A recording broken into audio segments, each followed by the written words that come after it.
Buenas, chicos y chicas. Bien, como os comenté en clase, voy a intentar recopilar a través de estas presentaciones, pues todo lo que estamos viendo en clase para que os resulte más cómodo a la hora de estudiar y de repasar. Empezamos con el primer tema, el tema uno, que como veis se titula España en su diversidad regional. Es un tema en el que vamos a, bueno, desarrollar cuatro grandes apartados. El primero de ellos se centrará en la forma en la que se ha organizado España desde un punto de vista político-administrativo. A continuación pasaremos a hablar sobre las comunidades autónomas y las regiones y en un tercer apartado nos centraremos en las desigualdades, o mejor dicho, ¿no? En los desequilibrios regionales que están patentes en nuestro país a día de hoy.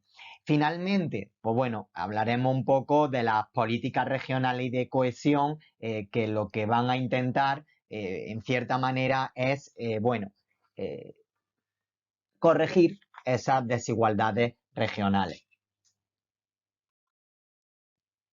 Empezando por el primer punto, por el proceso político-administrativo en nuestro país, lo primero que nos queda claro es que España es una de las naciones más antiguas de Europa, ¿vale? Pero a día de hoy, pues se sigue discutiendo bastante acerca de, bueno, cuál es su origen o incluso también se pone en tela de juicio si España es un país unido o no. Por otro lado, está claro que España es un país de contraste geográfico, en el sentido de que nos encontramos con un relieve muy heterogéneo, en donde, bueno, la litología o el tipo de roca, el clima o incluso los factores biogeográficos son bastante diferentes entre unas regiones y otras. Por otro lado, desde el punto de vista humano, ya os adelanté en clase que la población no se encontraba distribuida de la misma manera a lo largo de todo el territorio nacional y, por supuesto, las diferentes regiones no iban a tener la misma actividad económica. No es que no tuvieran la misma actividad económica, es que en algunas regiones había actividades económicas más importantes que en otras donde, bueno, a lo mejor eran inexistentes o su importancia no era tal. Por otro lado, también os comenté, bueno, que en este proceso político-administrativo la historia tiene un papel muy importante. En primer lugar, la situación geoestratégica de España, de la península ibérica, es muy importante. Se encuentra entre dos mares, mejor dicho, entre el océano Atlántico y por otro lado el mar Mediterráneo. Se encontraba en la ruta de las islas Casitérides. No debemos de olvidar que España es un país muy rico en minerales, en recursos naturales que van a ser aprovechados y que van a ser, bueno, pues explotados por pueblos procedentes del Mediterráneo Oriental, como son fenicios, griegos y cartagineses, tres pueblos colonizadores que van a entrar en contacto con los pueblos, con la población autóctona que se encuentra en la península ibérica, es decir, estamos hablando de los íberos. Los pueblos íberos no estaban organizados políticamente hablando, sino que cada uno contaba con sus propias costumbres y evidentemente la presencia de estos tres pueblos del Mediterráneo Oriental, fenicios, griegos y cartagineses, no van a cambiar sustancialmente la situación administrativa de estos pueblos autóctonos. Sin embargo, será con la llegada de Roma cuando sí podamos hablar de una cierta administración del territorio, no una cierta, sino una real administración del territorio. Precisamente tenemos que decir que Estos romanos van a llegar a la península ibérica en el año 218 a.C., concretamente a Ampurias, para cortarle la provisión a los cartagineses, con los cuales se van a enfrentar en las llamadas guerras púnicas. A partir de ahí se van a adentrar en la península ibérica. ¿Cómo van a organizar los romanos Hispania? Así es como la van a llamar. Bueno, en un primer momento, hacia el 194 a.C., los romanos, dentro de su pragmatismo, no se van a calentar mucho la olla y van a dividir la Hispania, la península ibérica, en dos grandes provincias. Por un lado, la Hispania citerior o la Hispania del más acá, la que se encuentra más cerca a Roma, y por otro lado la Hispania ulterior o la del más allá, la que se encuentra más alejada de Roma. Aproximadamente hacia el 12 a.C., ya durante el imperio, bajo el mandato de Octavio Augusto, nos vamos a encontrar que Hispania se dividirá en tres grandes provincias. Por un lado, la tarraconense y la lusitania, que serán de categoría imperial, es decir, están bajo el mandato directo del emperador, y por último nos vamos a encontrar con la Bética, que será una provincia senatorial y que estará bajo el mandato del Senado. Digamos que de las tres provincias, la que tuvo un modelo más romanizado, sin lugar a duda, fue la Bética, donde se puede localizar la primera ciudad puramente romana fuera de la península italiana, es decir, la ciudad itálica en la actual provincia de Sevilla. Por otro lado, bueno, aquí vemos algunas ciudades importantes, algunas actividades como por ejemplo Pompaelo, que es la actual Pamplona, Caesar Augusta, que es la actual Zaragoza, o también vemos Asturica Augusta, que se corresponde con la actual Astorga, ¿vale? Por otro lado, ya a partir del siglo IV después de Cristo, de nuevo hay una nueva división de las provincias. En un primer momento se producirá bajo el mandato del emperador Diocleciano, ¿de acuerdo? Y posteriormente bajo el mandato del emperador Teodosio. Como vemos, se incorporan nuevas provincias, tales como la Galaecia, como la cartaginense y además también la baleárica, ¿de acuerdo? Las Islas Baleares, integradas también en la cartaginensis, posteriormente, bueno, pues formaron una provincia que, como vemos, es la baleárica. En definitiva, lo que vemos en estos tres mapas es el proceso civilizador romano, porque Roma lo que hace es crear ciudades y de nuevo insistir que la Bética y la costa mediterránea, las ciudades de la costa mediterránea serán las más romanizadas. Aquí en la imagen, bueno, pues vemos cómo era la Hispania romana en la época o el mandato de Diocleciano, que ya os he comentado previamente que, bueno, realizará una nueva división administrativa y precisamente, bueno, esto me sirve para hablaros de los visigodos, ¿vale? Estos visigodos, bueno, serán pueblos bárbaros que llegan a la península ibérica, que llegan a Hispania de la mano de Roma, ya que Roma le solicita a los visigodos que expulsen de sus dominios a tres pueblos bárbaros, a los suevos, que se encuentran en la zona de la Galaecia, a los alanos, que se reparten por todo el territorio, y a los vándalos, que se encuentran en Andalucía. Finalmente, los visigodos consiguen hacerle el trabajo sucio a Roma, expulsan a estos pueblos bárbaros y se les va a conceder a los visigodos un pequeño territorio, concretamente donde estoy señalando aquí al sur de la Galia, ¿vale? Y aquí en el sur de la Galia, con el paso del tiempo, van a ser expulsados por otro pueblo bárbaro, los francos, y a los visigodos no les va a quedar otro remedio que adentrarse, instalarse en Hispania, en donde van a fundar un reino donde la capital se encontrará en Toledo. Por eso mismo llamamos o asociamos a los visigodos el reino de Toledo. Los visigodos se mantienen en la península ibérica entre los siglos V y VIII. Podemos decir que forman un estado independiente y unificado con capital en Toledo y van a mantener la división territorial romana, la última que hemos visto. Si bien el territorio va a quedar ahora organizado a través de condados.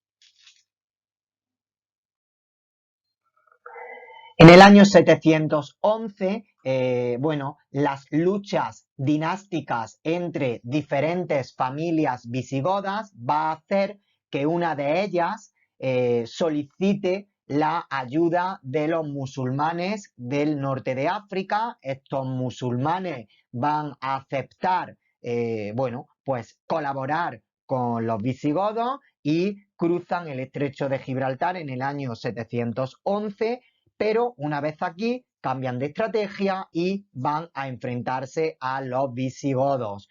Consiguen derrotarlos en la batalla de Guadalete, donde es derrotado, valga la redundancia, valga la repetición, el rey Don Rodrigo, y a partir de ahí los musulmanes van a permanecer en la península ibérica, en lo que posteriormente ellos van a llamar Al-Ándalus, aproximadamente 8 siglos. Lo que vemos en el margen derecho de la diapositiva es la evolución de Al-Ándalus, es decir, vemos cómo en un primer momento se va a fundar lo que conocemos como el Califato de Córdoba, aproximadamente hasta el año 1031, como la lucha por el poder, la lucha entre las familias dinásticas va a hacer que cada gobernador de las provincias o coras en las que se divide el califato se autoproclame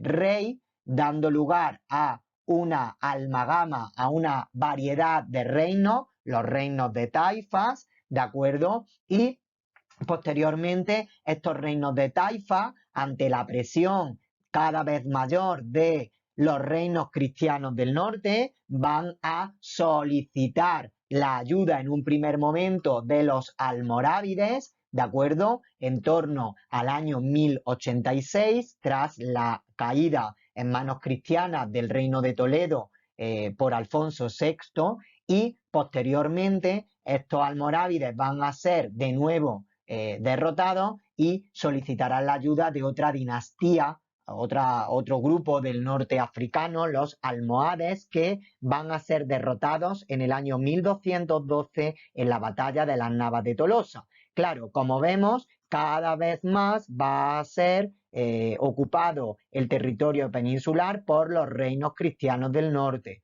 que cada vez le están comiendo más el terreno a los musulmanes, hasta que finalmente la presencia musulmana en la península ibérica queda reducida al reino nazarita de Granada, que es el último reino occidental musulmán y que caerá en manos cristianas en 1492, dando por concluido el proceso de reconquista o expansión de los reinos cristianos del norte. De nuevo, vemos aquí de una manera mucho más pormenorizada ese proceso de expansión de los reinos cristianos del norte que comienzan, como vemos, con un núcleo muy reducido, reinos de León, Castilla, Navarra, los condados catalanes y los condados aragoneses, y cómo paulatinamente estos reinos cristianos del norte van a ir avanzando de norte a sur por la península ibérica hasta que se produce la famosa batalla de las Navas de Tolosa en el año 1212, en el siglo XIII, batalla en la que se van a unir todos los reinos cristianos del norte contra el invasor almohade y que la victoria de estos reinos cristianos va a abrir las puertas del sur peninsular al avance de los reinos del norte.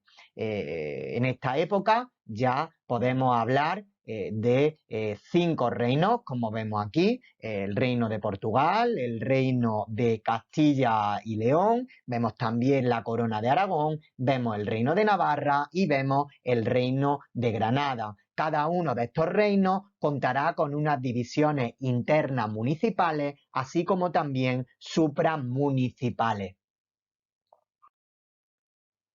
A posteriori, ya una vez que en el año 1492 los reyes católicos arrebatan el reino de Granada a los musulmanes, bueno, pues son muchas las posturas, las teorías que hablan de la unión definitiva de España como Estado, como nación, pero esto hay que ponerlo en tela de juicio, es bastante cuestionable, fundamentalmente porque el matrimonio de Isabel y Fernando va a ser únicamente una unión dinástica. De hecho, el reino de Navarra no se incorporará a la corona de Castilla hasta el año 1512 y posteriormente el reino de Castilla ampliará sus territorios con Melilla y con las Canarias.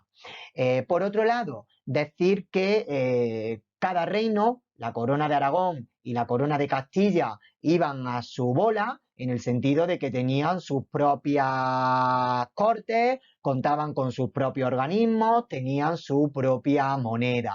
Sin embargo, tras la muerte de Isabel y, bueno, la incapacidad de Juana como heredera y, bueno, su enclaustramiento en Tordesillas va a hacer que en un primer momento Fernando el Católico sea el regente de Castilla y por un año el cardenal Cisneros. Finalmente será el nieto mayor de los reyes católicos, Carlos, el que comience a reinar en nuestro territorio y dé el pistoletazo de salida a una nueva dinastía, la de los Austria. Bajo la dinastía de los Austria, pues nos vamos a encontrar acontecimientos muy importantes, como por ejemplo la anexión del reino de Portugal al reino de Castilla de 1580 a 1640. Podemos hablar también de que Ceuta,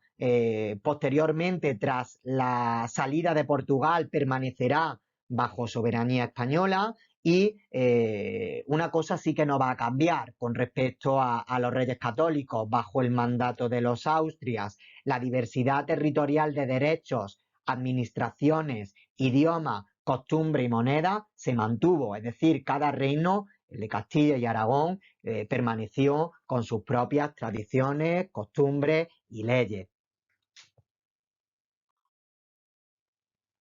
Posteriormente, tras la Guerra de Sucesión Española, en la que, bueno, se van a enfrentar dos candidatos, el candidato austriaco y el candidato Borbón, al morir el último Austria, Carlos II, sin descendencia, bueno, pues esta guerra de sucesión, de acuerdo, va a acabar con la victoria del nieto de Luis XIV de Francia, del rey Sol, Felipe de Anjou, Felipe V, y deciros que con Felipe V se va a producir el primer intento uniformizador en nuestro país. Y es que Felipe V va a poner en marcha lo que conocemos como los decretos de nueva planta, es decir, va a implantar un Estado centralista según el modelo castellano. Dicho de otra manera,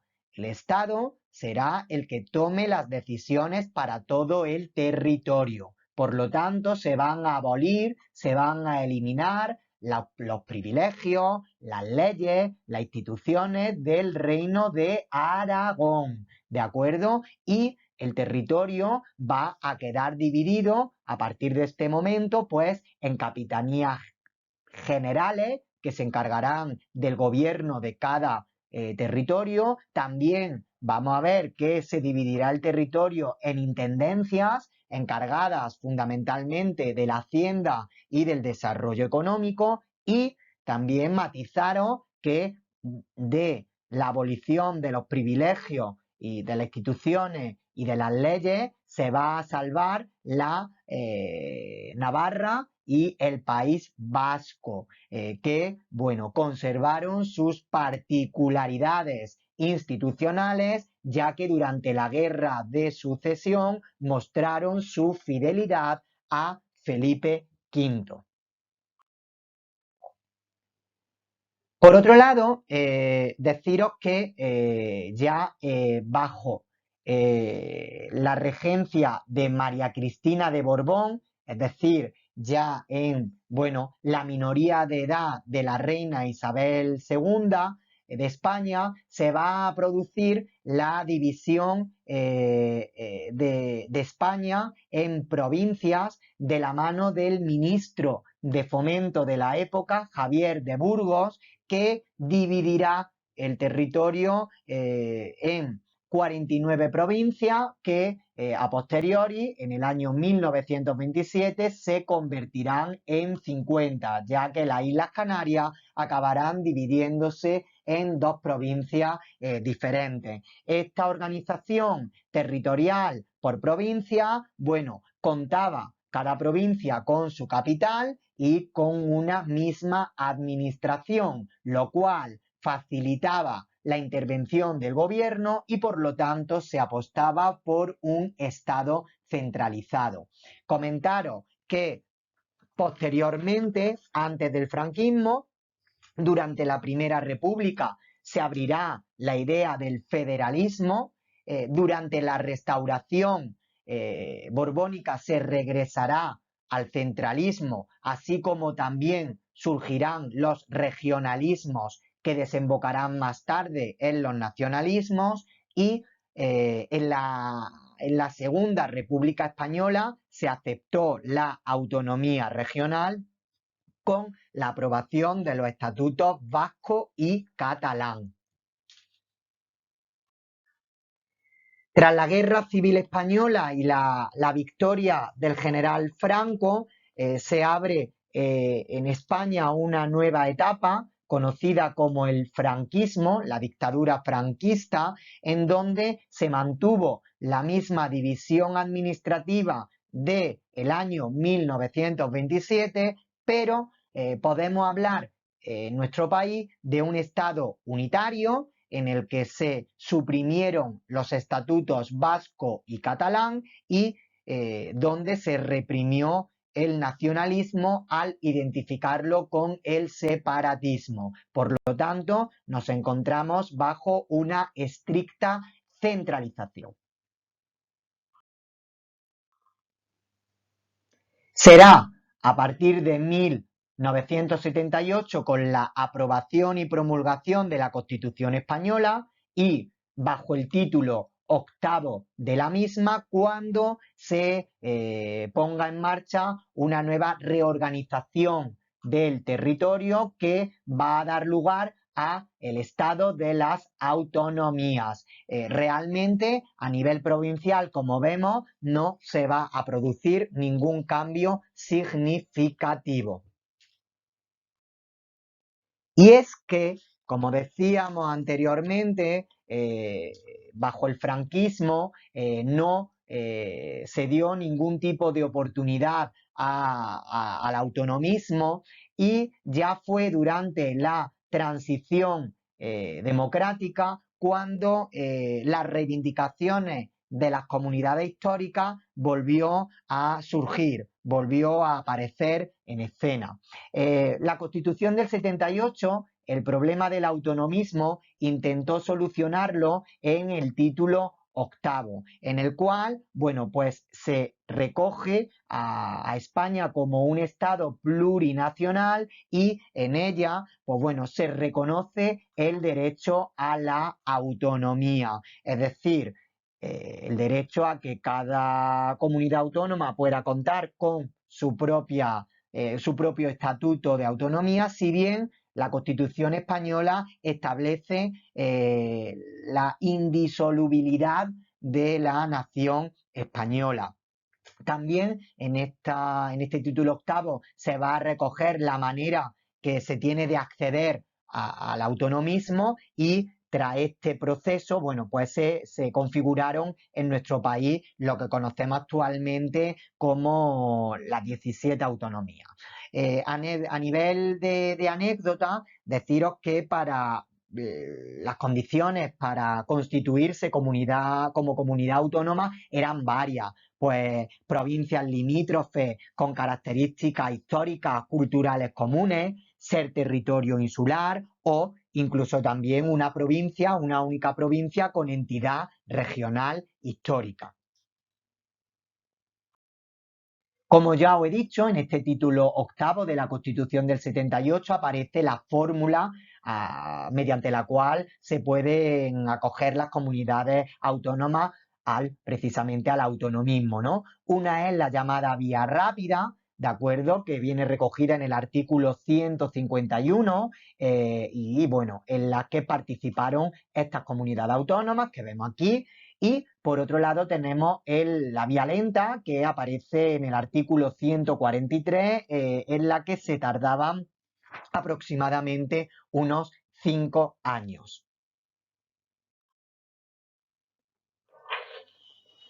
Bueno, como habéis visto, hemos empezado prácticamente de seguido las comunidades autónomas y las regiones, ¿no? Y aquí, bueno, pues veis un mapa en el que, bueno, aparecen las fechas de las diferentes comunidades autónomas y el momento preciso en el que accedieron a la autonomía.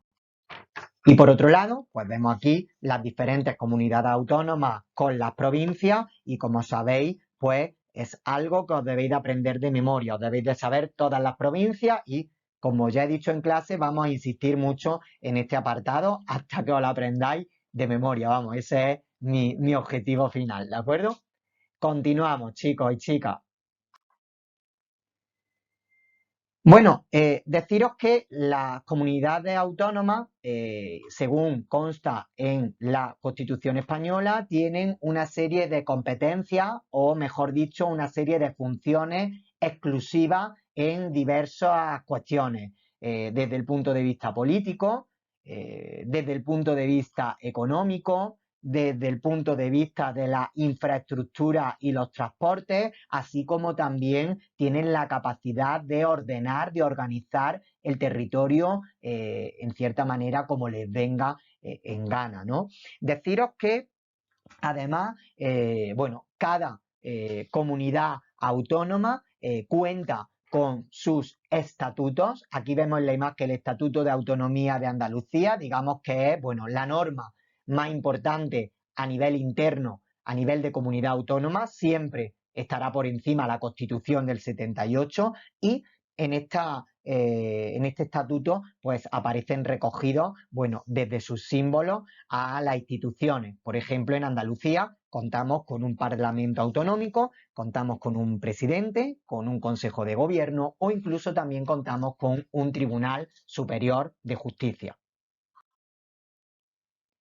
Cuando en España se empezó a establecer las autonomías, lo que había sido hasta ese momento el núcleo de desarrollo de nuestro país, las provincias, empezaron a perder importancia.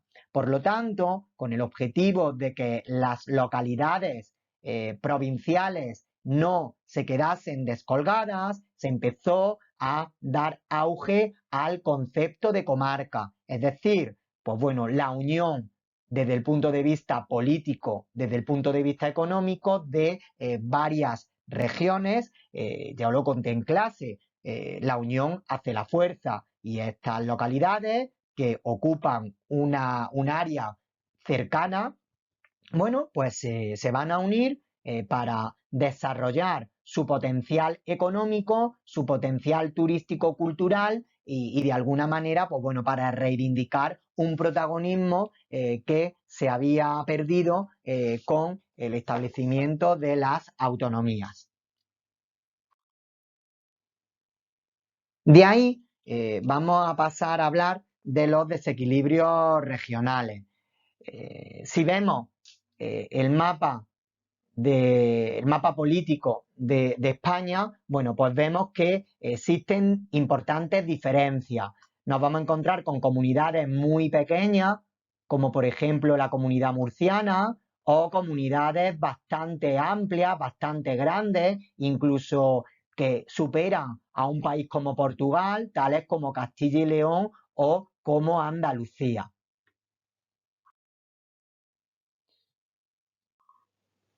Antes de entrar en materia, me gustaría comentaros que estos desequilibrios regionales, estas diferencias entre regiones, ¿cómo se van a medir? Bueno, la geografía utiliza distintos indicadores, desde el PIB, el Producto Interior Bruto, pasando por la renta per cápita, la inversión en I+D, el acceso a la salud, a la educación o a las infraestructuras, así como también indicadores de tipo demográfico o de densidad de población. Si veis, las comunidades autónomas situadas en la costa, pues tienen unas condiciones desde el punto de vista geográfico y unos recursos, pues bueno, mejores que, por ejemplo, las comunidades autónomas de interior. La costa da un clima suave, da unos suelos más aptos para la agricultura y sobre todo determina bueno, pues que se puedan desarrollar algunas actividades tales como la industria o el turismo. Esto, los sitios de costa, las zonas costeras, las condiciones óptimas de las zonas costeras, en definitiva, ¿qué van a permitir? Bueno, pues que haya un mayor número de población y por otro lado va a permitir que estas comunidades autónomas sean mucho más ricas con respecto a las comunidades autónomas que no dan hacia las costas. Precisamente este factor va a hacer que la población española se establezca en nuestro territorio de una manera muy desigual. ¿Por qué? Porque en el litoral, en la costa, nos vamos a encontrar con una importante densidad de población, muy poblada, y el interior vemos que se está vaciando. La gente se está yendo del interior por la falta de oportunidades fundamentalmente laborales. ¿Esto qué explica? Bueno, esto explica que prácticamente la mitad de la población española viva en 4 comunidades autónomas: Andalucía, Cataluña, Madrid y Valencia. La España interior, también conocida como la España vaciada. ¿Por qué? Porque las densidades de población son ínfimas, escasas. Como he dicho antes, uno de los indicadores que sirve para medir las desigualdades, los desequilibrios regionales, es el Producto Interior Bruto, o mejor dicho, cuánto aportan las comunidades autónomas al Producto Interior Bruto nacional. Pues bien, Cataluña, Madrid, Andalucía y la Comunidad Valenciana aportan el 60% del PIB a nuestro país. Fundamentalmente, bueno, pues por lo que he dicho antes, son las comunidades en las que viven un mayor número de españoles.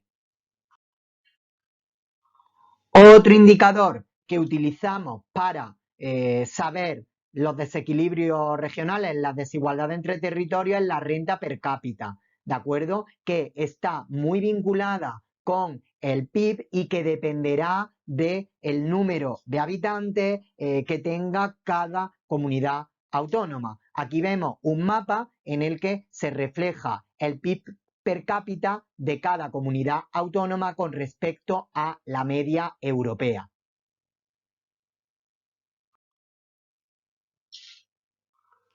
Por lo tanto, podemos llegar a la conclusión de que aquellas comunidades autónomas que están más desarrolladas es porque el sector secundario, es decir, la industria, la construcción y el sector terciario, es decir, el servicio, pues tienen un papel importante dentro de sus economías. Sin embargo, aquellas comunidades autónomas menos ricas coinciden con que su principal motor económico es el sector primario, es decir, la agricultura.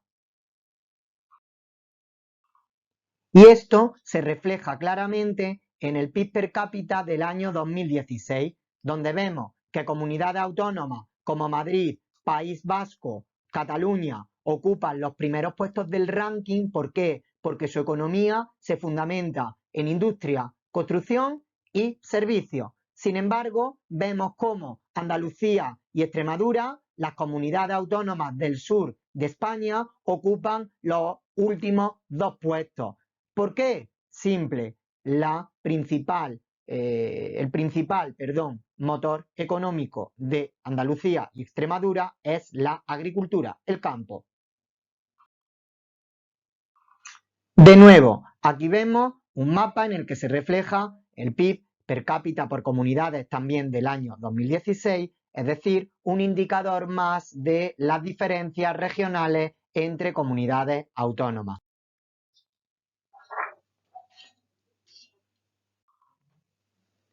Paralelamente, en cuanto a la población activa, es decir, la población que se encuentra en edad de trabajar, actualmente de los 16 a los 65 años, decir que mayoritariamente esta se encuentra unida al sector terciario, es decir, al sector servicio. El sector secundario ni ha evolucionado ni ha retrocedido, se encuentra estable, mientras que el sector primario va en claro retroceso. ¿Por qué? Fundamentalmente porque nos encontramos, en una sociedad totalmente terciarizada. Por lo tanto, esto explica también que existan diferencias destacadas entre distintas comunidades autónomas. Por ejemplo, Madrid, Baleares o Canarias, su población activa, mejor dicho, un 70% de las personas que están trabajando se dedican al sector servicios. Sin embargo, en Galicia, Extremadura, las dos Castillas, Andalucía y Murcia, la población activa, es decir, el porcentaje de personas en edad de trabajar, pues mayoritariamente lo ocupa el sector primario. Es decir, en estas comunidades autónomas trabaja mucha gente en la agricultura por encima de la media nacional de otras comunidades autónomas. De nuevo, un mapa en el que se refleja cómo está distribuida la población activa en cada comunidad autónoma, donde vemos, evidentemente, lo que estamos diciendo, en Galicia, en Andalucía, en Extremadura, son, comunidades autónomas en donde la agricultura cada vez está ganando menos peso, pero es importante. ¿Por qué? Porque vemos que en todas las comunidades autónomas la barra de color rojo, la que hace referencia al sector terciario, es la más importante. ¿Por qué? Porque nos encontramos en una sociedad donde lo prioritario son los servicios, o lo que es lo mismo, nos encontramos con una sociedad tremendamente terciarizada. De nuevo, aquí vemos una gráfica en donde, se analiza cómo se han desarrollado los tres sectores, el primario, secundario y terciario, desde comienzos del siglo XX hasta el año 2010 y, evidentemente lo que estamos viendo es cómo a comienzos del siglo XX la agricultura era el sector que daba más trabajo. Sin embargo, vemos un claro descenso del mismo, vemos momentos puntuales en los que el sector secundario, el de la construcción, también cobra su importancia, pero sí es cierto que a partir de los años 60, coincidiendo con la etapa del desarrollismo franquista, coincidiendo con la apertura de España al extranjero, el sector terciario o servicio ha ido copando cada vez más protagonismo y la tendencia vemos que ha sido claramente ascendente. Y aquí lo que os decía, vemos cómo hasta los años 50 la agricultura se va a convertir en el sector mayoritario, es decir, el sector primario, agricultura, ganadería y pesca. Sin embargo, a partir de los años 60 o 70, el desarrollismo, la apertura de España al extranjero, la llegada de capitales procedentes de otros países y la llegada del turismo va a hacer que la tendencia cambie. Es decir, nos vamos a encontrar cómo el sector secundario y el sector terciario van a cobrar un protagonismo importante. Sin embargo, a partir de los años 80 aproximadamente, incluso 70, de nuevo vemos cómo la curva ascendente del sector terciario o servicios es imparable. Y aquí de nuevo vemos cómo de una manera ya mucho más clara el sector primario desde comienzos del siglo XX hasta principios del siglo XXI ha ido claramente retrocediendo con algunos picos de crecimiento coincidiendo con la posguerra española. La guerra civil acaba en el año 1939, por lo tanto España estaba arruinada y el campo era lo único que movía o hacía que fluyera la economía, pero sí es cierto que a partir de ahí esta desciende considerablemente. En cuanto a la industria, nos vamos a encontrar un pico de el sector secundario en el año 1930, coincidiendo con los felices años 20, dictadura de Primo de Rivera, pero como de nuevo la industria entra en declive completamente a raíz del crack del 29 y la depresión de los años 30, en el año 40 de nuevo nos encontramos con la guerra y la posguerra y vemos cómo este sector secundario, el sector industrial y el de la construcción comienza a ascender de una manera notoria, de una manera importante, Aquí vemos una estabilización del mismo, coincide con la crisis del petróleo del año 73 y del año 78 y a partir de mediados de los años 80 vemos cómo el sector industrial entra en declive por la reconversión a la que nos somete la Comunidad Económica Europea si queremos formar parte de la misma. Y bueno, vemos también un claro retroceso del sector industrial. Por último, en cuanto al sector terciario, pues vemos cómo desde comienzos del siglo XX era un sector prácticamente sin importancia económica, cierto pico en la década de los 30 para nada notorio. Vemos cómo a lo largo de la década de los 50 y de los 60 se mantiene estable y cómo a partir de los años 60 comienza a ascender de una manera imparable desde de nuevo el desarrollismo franquista hasta el año 2007. Por lo tanto, vemos cómo, bueno, es como si un ciclista del Tour de Francia va subiendo la pendiente cada vez más alta, básicamente porque, fijaros, un 65% aproximadamente de la población activa se dedica al sector terciario en el año 2007.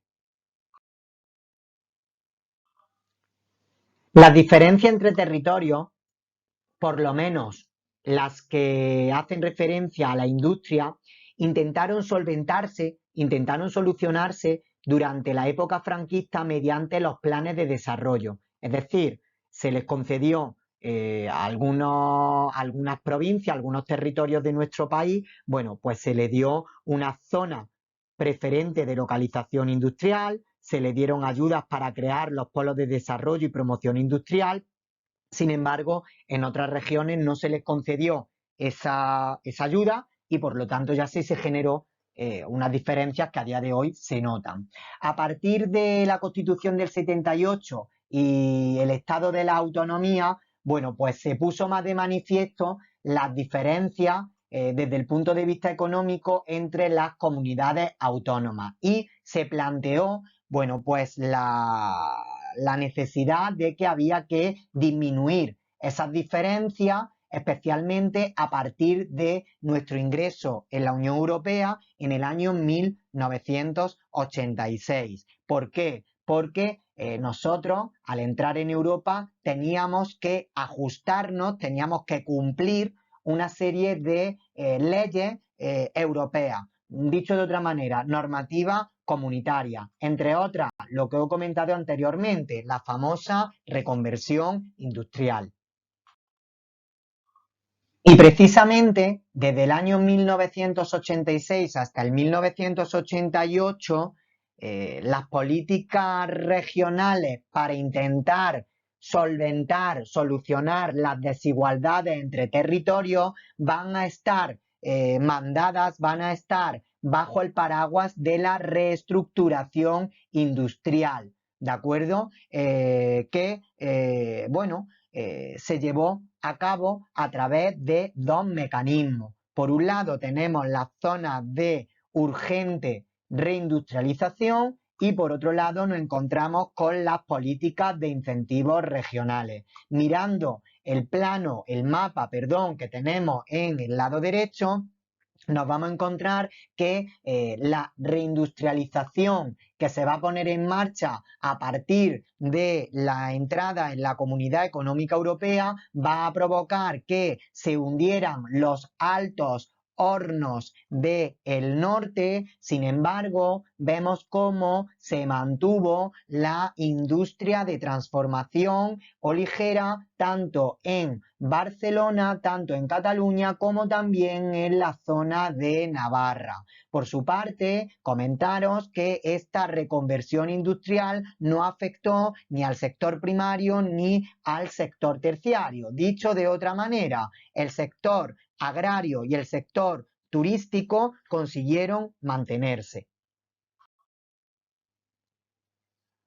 Por otro lado, a partir de 1988 nos vamos a beneficiar de unas políticas que van a, de alguna manera, solventar los desequilibrios territoriales en nuestro país y que, bueno, van a ser auxiliadas, van a ser apoyadas por el Fondo de Compensación Interterritorial, el conocido con las siglas FCI.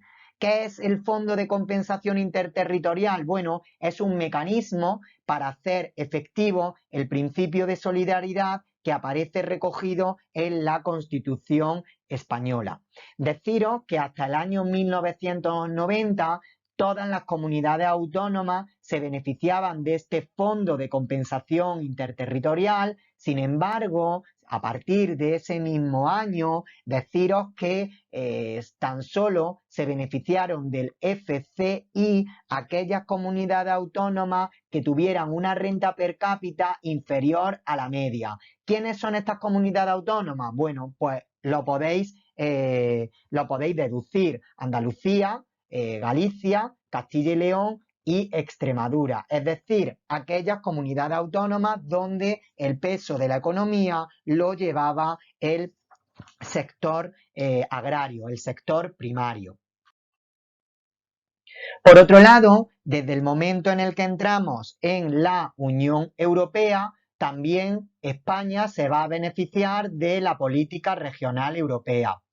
Y ya os adelanto que eso va a ser muy importante. ¿Por qué? Porque esta política regional europea, entre otras cosas, va a apostar por invertir en el crecimiento y el empleo de todas las regiones, así como también va a fomentar la cooperación territorial europea. En definitiva, esta política de Europa se inició allá por el año 75 y tiene como principal objetivo, lo vemos aquí, pues solventar, solucionar las diferencias entre territorios, solventar las diferencias económicas y así también como solventar o solucionar las diferencias desde el punto de vista social de todos los Estados miembros de la Unión Europea. Esta política regional europea se apoya en tres grandes instrumentos o herramientas. Por un lado, los fondos estructurales, por otro lado, los fondos de cohesión y por último, tenemos que hablar de la iniciativa comunitaria. Vamos, si os parece, a verlo de una manera mucho más, detallada. En primer lugar, hablar de los fondos estructurales, de acuerdo a estos fondos estructurales que tienen como principal objetivo intentar ayudar a aquellas regiones que contaban con una renta inferior o por debajo del 75% respecto de la media comunitaria y fundamentalmente van a ayudar a transformar social y económicamente a zonas dedicadas a la agricultura, a zonas dedicadas a la pesca, también a zonas industriales o a zonas urbanas que se encontraran en plena crisis. Deciros que dentro de los fondos estructurales podemos hablar fundamentalmente de dos, ¿vale? A pesar de los que veis ahí, yo me destacaría dos. Por un lado, tenemos que hablar de el FEDER, que tiene como principal objetivo fortalecer la cohesión económica, social y territorial de la Unión Europea y deciros que entre los años 2021 y 2027 se van a beneficiar del mismo aquellos países con una renta per cápita que se sitúe entre el 65 y el 85%. Entre los objetivos de estos fondos FEDER, bueno, pues está el alcanzar una Europa más inteligente y una Europa más ecológica y libre de carbono. Por otro lado, los otros fondos estructurales importantes que debemos de destacar es el Fondo Social Europeo, que como comenté en clase, ahora se le conoce con el Fondo Social Europeo Plus. Entre sus objetivos, bueno, podemos destacar el de asistencia a las personas más desfavorables, el fomento del empleo o también la protección y mejora de la salud. Por otro lado, con respecto a los objetivos prioritarios o a las prioridades de inversión de los fondos estructurales, ya os dije en clase que no le hicierais mucho caso a esto. ¿Por qué? Porque recordad que yo en clase os hablé de que entre el año 2021 y 2027 se habían planificado unos nuevos objetivos. Recordad, por un lado, eran 5. Uno era la Europa más inteligente, digitalización y transformación económica, es lo que se perseguía. En segundo lugar, una Europa más ecológica y libre de carbono. En tercer lugar, una Europa más conectada.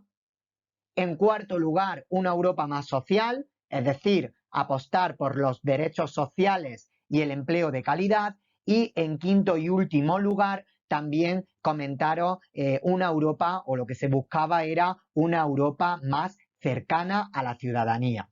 Por otro lado, también comentaros con respecto a, aquí os lo voy a meter, con respecto a los fondos de cohesión, deciros que serán beneficiarios aquellos países con un PIB per cápita inferior al 90% y estos fondos de cohesión van a apostar por invertir en infraestructura del medio ambiente que son inasumibles para los gobiernos de los países miembros.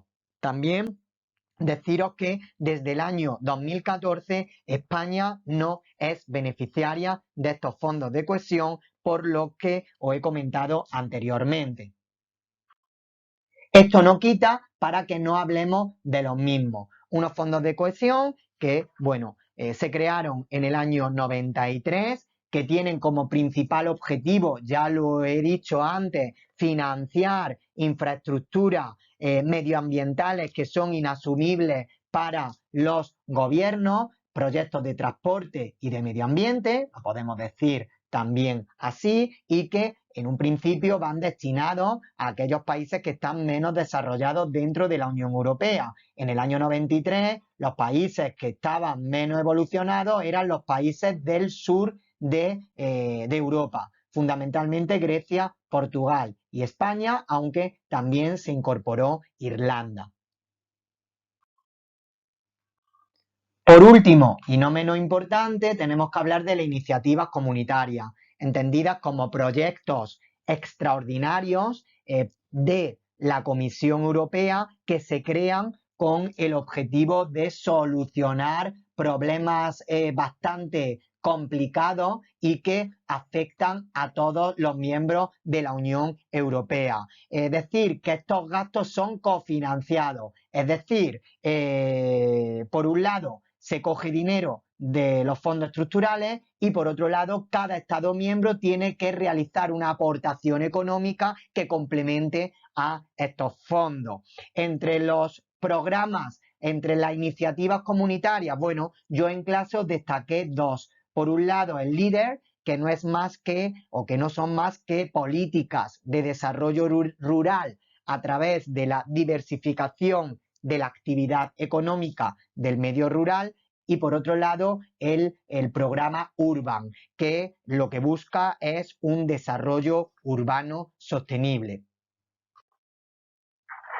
Por otro lado, y ya para ir prácticamente finalizando, deciros que, bueno, las políticas regionales de la Unión Europea han sido muy importantes para nuestro país. Básicamente hemos recibido una enorme inyección económica gracias a estas ayudas, especialmente recibimos fondos o una importante cantidad de los fondos de cohesión, fundamentalmente porque las comunidades autónomas españolas se encontraban por debajo de las regiones europeas. Sin lugar a dudas, estas políticas regionales, esta inyección de dinero ha permitido que se reduzcan considerablemente las diferencias entre las distintas comunidades autónomas españolas, especialmente estas políticas regionales se han centrado más en las regiones españolas más pobres y, por otro lado, deciros lo que he dicho antes, que España dejó de percibir cantidades importantes de esta ayuda fundamentalmente porque se alcanzaron los objetivos, se alcanzaron las metas propuestas y por otro lado porque la entrada en la Unión Europea de los países de la Europa del Este con unos niveles de renta bastante por debajo de la media europea y española ha hecho que, bueno, que la inyección de dinero vaya ahora para estos países.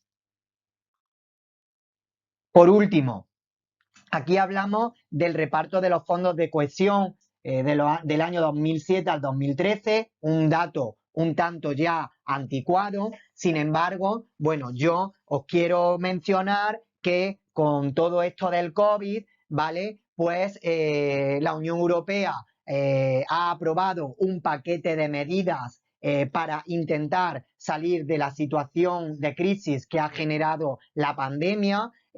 Por lo tanto, ha aprobado lo que conocemos como el Fondo de Recuperación Europeo, que aproximadamente son unos 750.000 millones de euros, de los que a España le corresponderán entre préstamos y ayudas directas unos 140.000 millones de euros. Bien, pues con esto acabamos el primer tema, la explicación del primer tema. Espero y deseo sobre todo que os sea de utilidad, que me escuchéis las veces que os haga falta, porque creo que es un complemento importantísimo al estudio. Y nada, que nos vemos por clase. ¿Vale? Venga, ¿vale? Un abrazo. Cuidaros.